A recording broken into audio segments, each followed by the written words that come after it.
It's been dubbed by some as Facebook's Supreme Court. The world's largest social media site has launched its independent Oversight Board, nearly a year behind schedule. This has never been established before. It is an experiment. The timeline is to start working immediately. We assume that a lot of people have many complaints. But the delay means that Facebook's unlikely to handle cases related to the upcoming US election. So how will it work? It was created in response to criticism over the way the social network handles problematic content. It was probably around the time when it became public. I think Mark Zuckerberg first publicly floated the idea in 2018. The board will rule whether content, posts, photos, videos and comments should be taken down on Facebook and its photo-sharing site, Instagram. These can be submitted by users or Facebook itself. The board can also recommend policy changes, although Facebook doesn't have to implement them. The social network has committed an initial $130 million to running the board. So who's on it?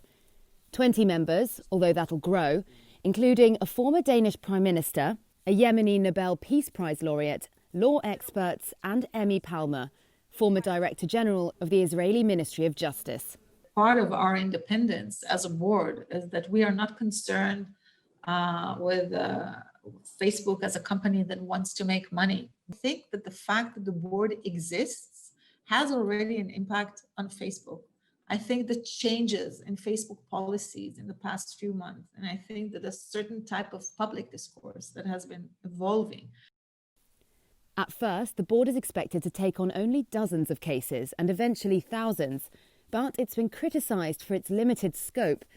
In 2019 alone, users appealed more than 10 million pieces of content that Facebook removed or took action on.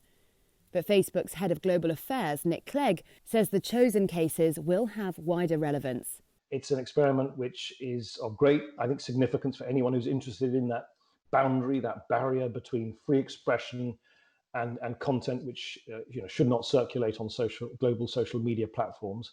The late launch means the board is unlikely to handle cases related to the US election on November 3rd.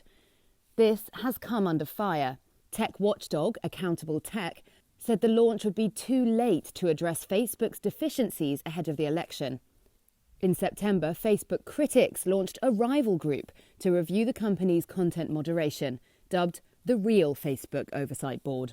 I suspect in the long run, the credibility and worth and legitimacy of this oversight board will only really be established as and when it starts hearing cases and people see how it is arriving at wise and difficult judgments on very tricky content issues.